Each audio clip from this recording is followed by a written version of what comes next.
अस्सलाम वालेकुम फ्रेंड्स, मैं हूं मोहम्मद कामरान और आप देख रहे हैं यूट्यूब चैनल मलिक मोहम्मद कामरान। बहुत अरसे बाद आज मैं आप लोगों के लिए एक बहुत ही इंफॉर्मेटिव और बहुत ही इंटरेस्टिंग वीडियो लेकर आया हूं। बहुत से ऐसे लोग हैं जो यूनाइटेड स्टेट में जाके अपनी पीएचडी हासिल करना चाहते हैं, पीएचडी करना चाहते हैं, क्योंकि यूनाइटेड स्टेट एक ऐसा कंट्री है जो दुनिया में बेस्ट एजुकेशन दे रहा है और उनकी जो पोस्ट ग्रेजुएट ट्रेनिंग है, मीन्स के पीएचडी की जो ट्रेनिंग है, वो दुनिया भर में फेमस है। और बहुत से लोगों की ये ख्वाहिश होती है कि वो यूनाइटेड स्टेट में जाएं और अपनी पीएचडी कंप्लीट करें। तो यूनाइटेड स्टेट में जाने के लिए दो तीन रास्ते हैं। जो सबसे बड़ा रास्ता है वो फुलब्राइट है। इसके अलावा या तो आप फॉरेन सुपरवाइजर की फंडिंग विन करें, जो कि बहुत ही टेक्निकल और बहुत ही डिफिकल्ट है। इसके अलावा जो है एक बहुत अच्छा स्कॉलरशिप है जिसको हम कहते हैं पाक यूएस नॉलेज कॉरिडोर या यूएस पाकिस्तान नॉलेज कॉरिडोर। ये पीएचडी स्कॉलरशिप प्रोग्राम है।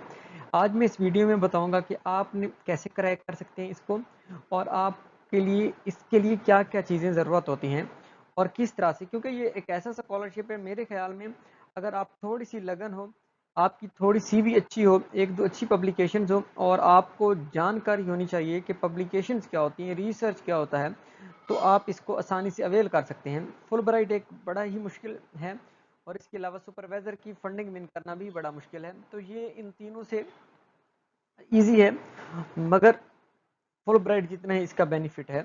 तो मैं अक्सर कहता हूँ कि ये ऐसे है जैसे मॉर्निंग एंड इवनिंग क्लासेस होती हैं फुलब्राइट, और ये ऐसे ही हैं। चलते हैं अपनी वीडियो की तरफ। वीडियो की तरफ जाने से पहले जिन लोगों ने मेरा चैनल नहीं सब्सक्राइब किया, उनसे रिक्वेस्ट है कि मेरा चैनल सब्सक्राइब कर रहे हैं ताकि आने वाली तमाम वीडियोस आप तक पहुंच सकें।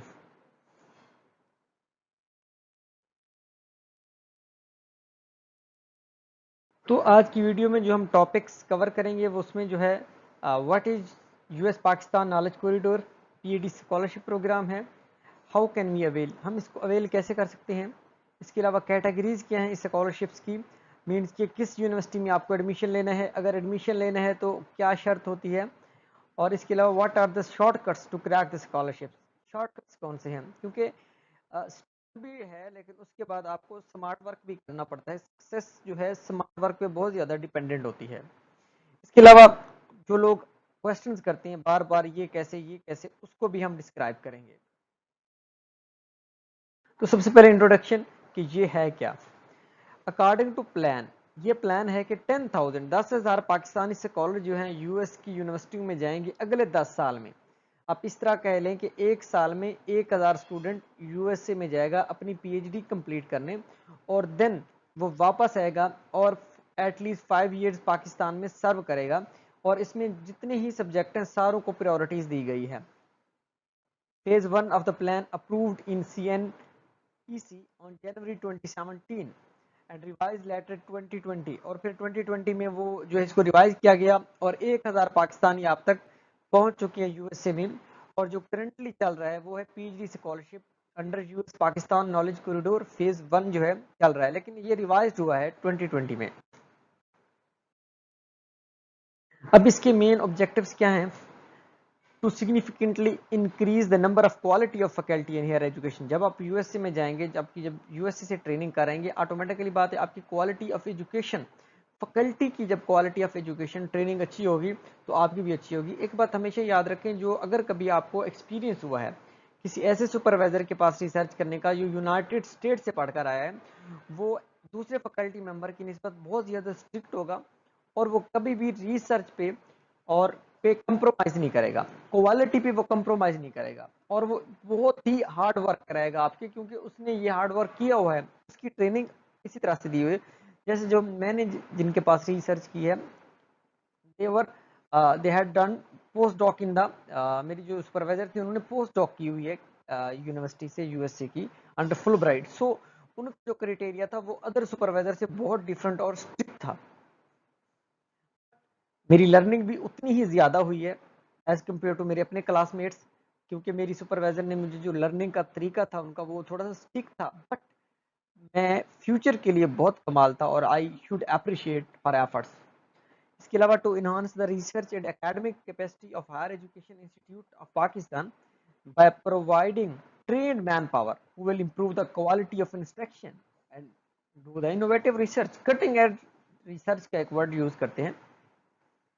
अनफॉर्चुनेटली पाकिस्तान में आप एमफिल कर रहे हैं, आपको पता ही नहीं होता कटिंग एज रिसर्च है क्या। कटिंग एज रिसर्च जो है मीन्स कि इनोवेटिव रिसर्च है, क्वालिटी की रिसर्च है। इसके अलावा to train approximately 100 potential applicant annually for university entrance such as GRE TOEFL वगैरह के लिए भी उनको जो है ना रेडी करना है, क्योंकि यूएसए में जब हम जाते हैं तो मोस्टली यूनिवर्सिटी हमसे जीआरई मांगती हैं, आइट्स मांगती है, टोफल मांगती हैं, तो ये फिर हमें करना पड़ता है।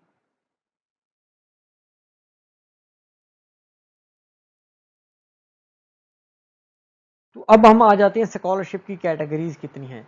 बेसिकली स्कॉलरशिप की कैटेगरीज यूनिवर्सिटी की रैंकिंग के हिसाब से इनको डिवाइड किया गया है कि आप किस यूनिवर्सिटी में जो है एडमिशन लें, उसकी रैंकिंग क्या होनी चाहिए और आपको क्या क्या चीज़ उसमें वो करना है। क्योंकि ये स्कॉलरशिप ऐसा है कि आपको यूनिवर्सिटी HEC या कोई भी फंडिंग एजेंसी सपोर्ट नहीं करेगी एडमिशन लेने में। एडमिशन आपने खुद सिक्योर करना है और उसके बाद आपको स्कॉलरशिप मिलेगा एडमिशन सिक्योर करने के बाद। जो कैटेगरी 1 है उसमें जो आपने टॉप 50 जो रैंक यूनिवर्सिटीज़ हैं, लाइक कॉर्नेल यूनिवर्सिटी है, ठीक है, इस तरह की यूनिवर्सिटी में आपने एडमिशन लेना है जो टॉप 15 में हो। टॉप 50 में हो, इस कैटेगरीज के लिए आपको क्या करना है। सबसे पहले कैटेगरी 1 में अगर आप फॉलो करना चाहते हैं तो आपको टॉप 50 यूनिवर्सिटीज़ में आपका एडमिशन होना चाहिए। आपके पास वैलिड जीआरई स्कोर होना चाहिए जो कि 300 से कम ना हो, 340 टोटल होते हैं, 300 से कम ना हो, या आपके पास है टेस्ट होना चाहिए मिनिमम 60%। देखिए जीआरई तो डिपेंड करता है यूनिवर्सिटी पे। अगर आपको फॉर एग्जांपल कॉर्नेल बड़ी अच्छी यूनिवर्सिटी है लेकिन उसको जीआरई नहीं रिक्वायर्ड, तो आपने जीआरई नहीं है नो प्रॉब्लम, लेकिन एचईसी का जो है उसमें मिनिमम आपको 60% नंबर हासिल करने चाहिए। अ, मैं एक्चुअली मैंने 308 किए हुए हैं जीआरई में, और मैंने हैट में 77 कोर्स स्कोर किया हुआ है, ठीक है। तो ये आपको करने होंगे। अब इसमें क्या होता है फिनेंशियल टर्म में, सबसे पहले फुली फंडेड है, आपकी फीस, आपकी हेल्थ इंश्योरेंस, आपका स्टाइपेंड, सारा कुछ एचईसी देगा, कोई प्रॉब्लम नहीं, आपको फीस 100% मिलेगी, ठीक है। रिटर्न एयर टिकट मिलेंगे पूरी एकेडमिक एजुकेशन के दौरान एक बार, जो कि 2.5 लाख है, जो कि थोड़ा कम है लेकिन ठीक है। इसके अलावा आपको 19,200 per year mean 1600 per month आपको मिलेंगे यूएसडी। आपको 2000 जो है यूएसडी इंश्योरेंस मिलेगी हेल्थ, और आपको फी और फेवर, ठीक है, ये जो है आपको कंप्लीट मिलेगी, यहाँ पे लिखा हुआ है पर एनम, ये आपको कंप्लीट मिलेगी फॉर स्कॉलरशिप कैटेगरी 1 के लिए। अब जी दूसरी कैटेगरी है, ये है जो टॉप 300 की यूएस रैंक यूनिवर्सिटीज हैं, उसमें अगर आप एडमिशन लेते हैं, आपका एडमिशन होता है, तो इसके लिए सबसे पहले अब क्या होना चाहिए कि आपको टॉप 300 यूनिवर्सिटी मींस के 51 से लेकर 300 तक आपको एडमिशन मिलना चाहिए। आपके पास वही वैलिड जीआरई होना चाहिए या फिर हैट आपके पास होना चाहिए। हैट जो है हायर एजुकेशन कमीशन का एक एप्टीट्यूड टेस्ट है, जस्ट लाइक गैट जो आप देते हैं एनटीएस का।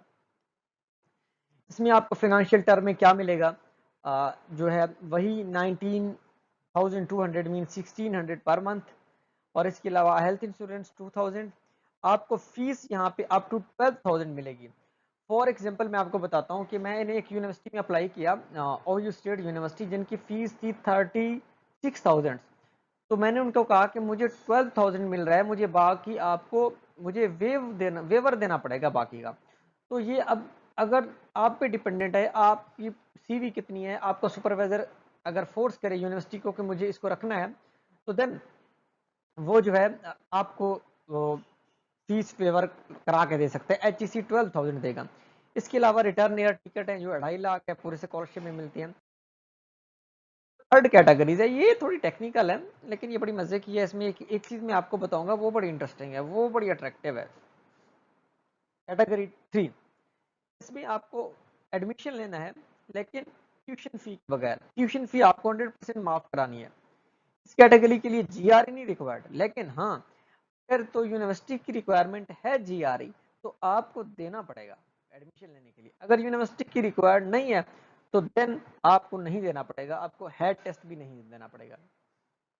इसमें जो है एडमिशन हो और आपको फी वेवर यूनिवर्सिटी दे, यूनिवर्सिटी एडमिशन के साथ कहे जी मैं इससे फीस नहीं लूंगी, पूरी फी वेवर दे, या आपका सुपरवाइजर अपने प्रोजेक्ट से आपकी फी पे करे, देन जो है आपको अच्छी स्कॉलरशिप देगा। और the best thing is that initial settlement जो $5,000 मिलती है, तो मैं कहता हूँ 5,000 बेसिकली आपको वहां जाके इनिशियल सेटलमेंट, सपोज अगर आप अब जाते हैं तो अक्टूबर में जब आईफोन 14 प्रो मैक्स आएगा तो आप आसानी से ले सकेंगे। तो दैट्स द बेनिफिशियल थिंग जो आपको कभी किसी स्कॉलरशिप में नहीं नजर आती। स्टाइपेंड इसका उतना ही है, 1600 पर मंथ है। हेल्थ इंश्योरेंस है और रिटर्न जो है रिटर्न टिकट है 2.5 लाख की। इसमें जो सबसे बेहतरीन चीज़ है कि आपको $5000 इनिशियल सेटलमेंट मिलना है, लेकिन इसमें मुश्किल चीज़ ये है कि आपको ट्यूशन फीस माफ़ करवानी है। इंटरनल एलिजिबल क्राइटेरिया ये वही है जी, पाकिस्तानी या एजुके नेशनल हो, मिनिमम 4 ईयर डिग्री हो उसकी, क्योंकि पीएचडी के लिए यूएसए में बहुत सी यूनिवर्सिटी है जहां आपको एमएससी नहीं चाहिए होता, बीएस के बेस पे भी मिल जाता है।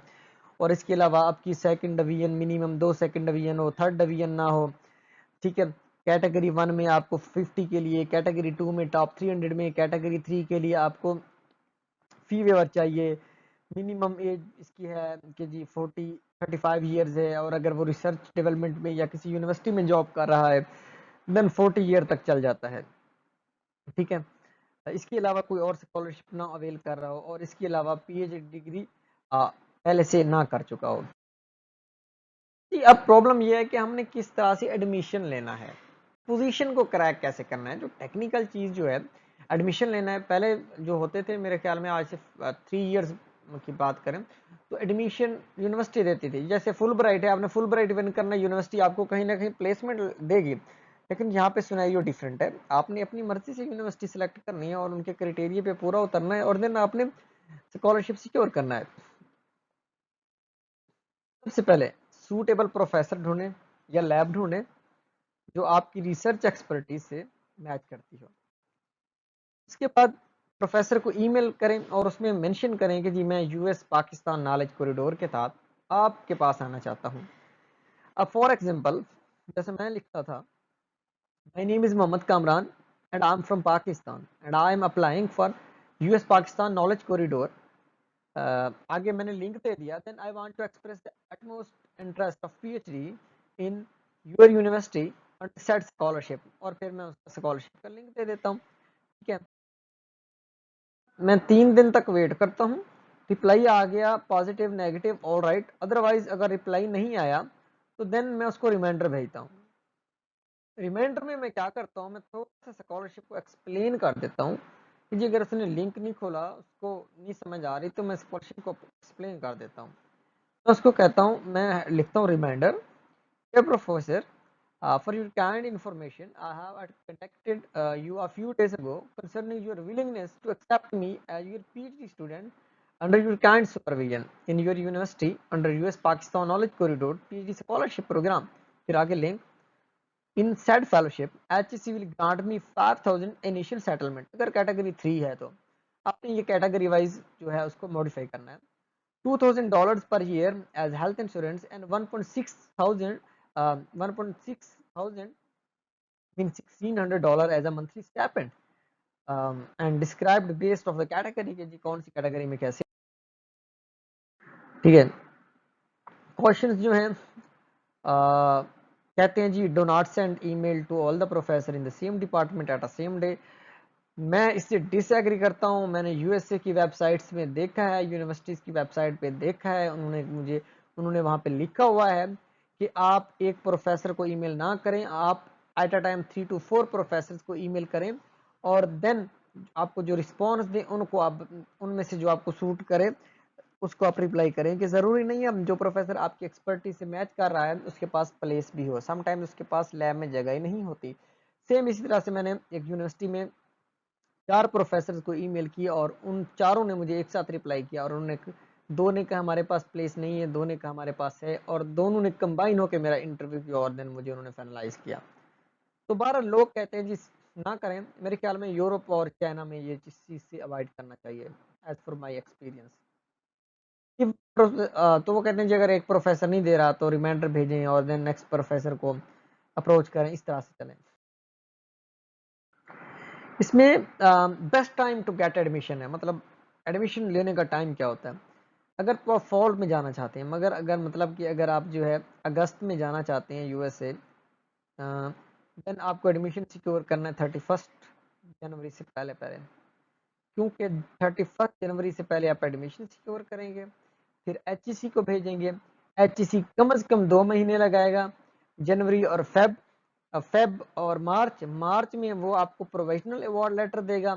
प्रोविजनल अवार्ड लेटर देने के बाद आप जो है फिर यूनिवर्सिटी को देंगे, यूनिवर्सिटी फिर 20 दिन बाद आपको DS 2019 देगा। DS 2019 के बेस पे आप वीज़ा अप्लाई करेंगे, देन आपको 1 महीने में वीज़े की अपॉइंटमेंट मिलेगी, मीन्स के फिर आप जून में वीज़े पे जाएंगे। और इन केस आपका वीज़ा प्रोसेसिंग में चला जाता है, एट स्पॉट प्रूव नहीं होता, तो 2 महीने आपको लग जाते हैं, मीन्स कि आप अगस्त के स्टार्ट में आपका वीज़ा अप्रूव होता है, आप पासपोर्ट सबमिट करवाते हैं, वीज़ा लगते लगते 15 अगस्त हो जाती है, तो फिर आप अप्लाई कर सकते हैं। अगर 5 दिन का इफ आई टॉक अबाउट, मैं एक ऐसे शख्स को जानता हूँ जो 5 दिन उसका वीजा लेट हुआ और उसका सेमेस्टर उसको डेफर करवाना पड़ा। तो ये मैंने बड़ी समझ के कैलकुलेशंस की हैं। अगर फॉल में जाना चाहते हैं तो 31 जनवरी से पहले आपके पास एडमिशन होना चाहिए और आप HEC को ईमेल कर दें कि ये मैं किया है और आप अप्लाई कर दें पोर्टल पे। अगर आप स्प्रिंग में जाना चाहते हैं फिर आपको 31 अगस्त से पहले पहले आपका एडमिशन सिक्योर होना चाहिए, क्योंकि हायर एजुकेशन कमीशन टाइम लेता है प्रोसेस करने में। अगर आप समर में जाना चाहते हैं तो फिर आपको 31 मार्च ऑफ ईच ईयर को आपको जो है एडमिशन सिक्योर होना चाहिए आपके पास। जी, कैटेगरी 3 के लिए you can apply throughout the year, but you have to secure admission as well as full tuition fee waiver. आप पूरा साल कभी भी अप्लाई कर सकते हैं, जब भी आप एडमिशन लें आप HEC को ईमेल करें, वो आपको पोर्टल ओपन करेगा और देन आप अप्लाई कर देंगे। हाँ जी, अब कुछ यूनिवर्सिटीज ऐसी हैं वो मैं बताने जा रहा हूँ जिनका HEC के साथ एग्रीमेंट हो गया है।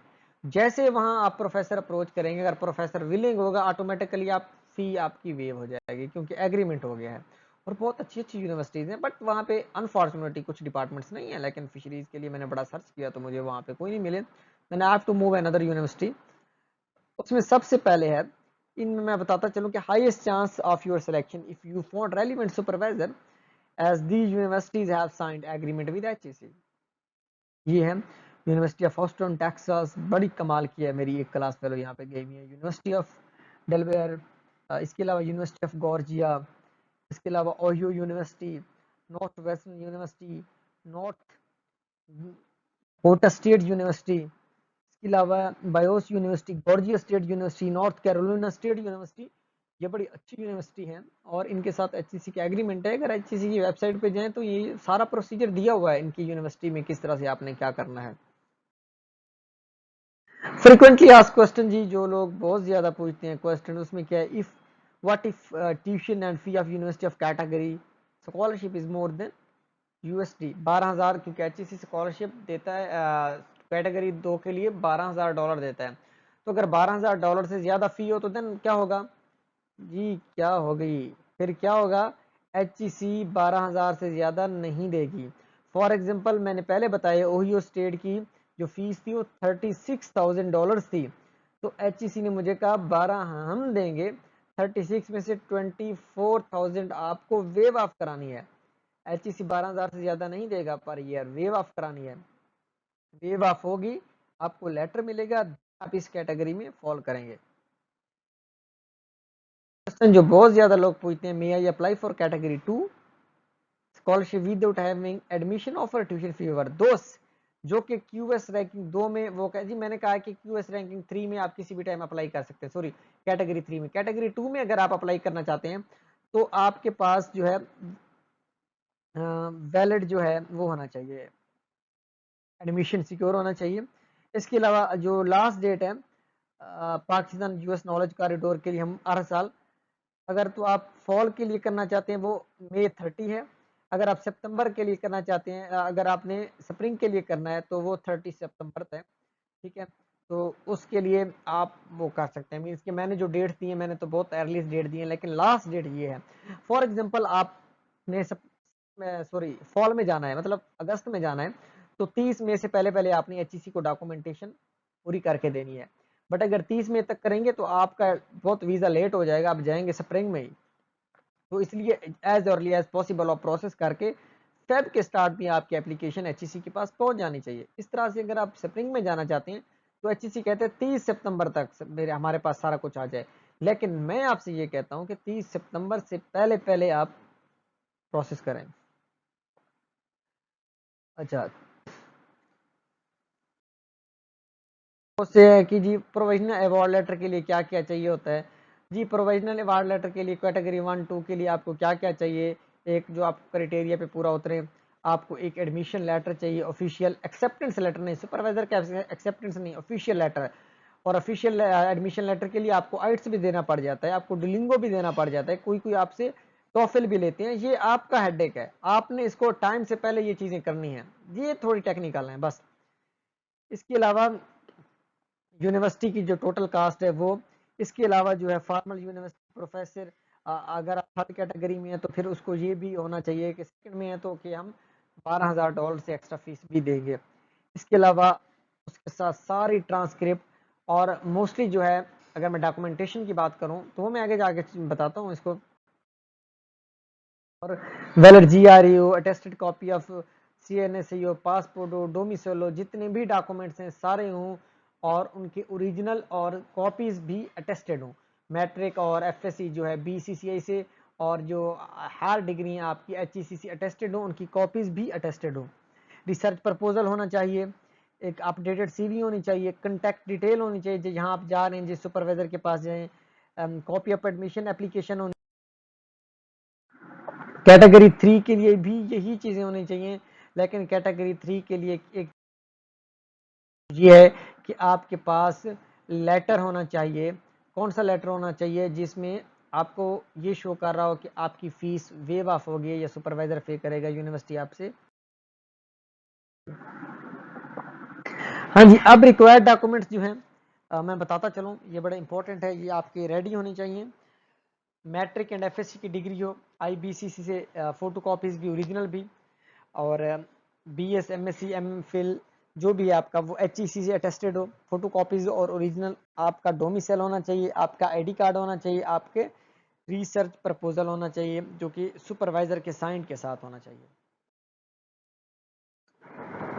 इसके अलावा जी बहुत शुक्रिया, कोई भी क्वेश्चन हो इससे रिलेटेड आप कमेंट्स में पूछ सकते हैं, I will try my best कि मैं जवाब दूं। इसके अलावा जब आप सेलेक्ट हो जाते हैं तो कुछ लीगल डॉक्यूमेंटेशन होती है हायर एजुकेशन कमीशन की, वो आप उसकी वेबसाइट पे जाके देख सकते हैं।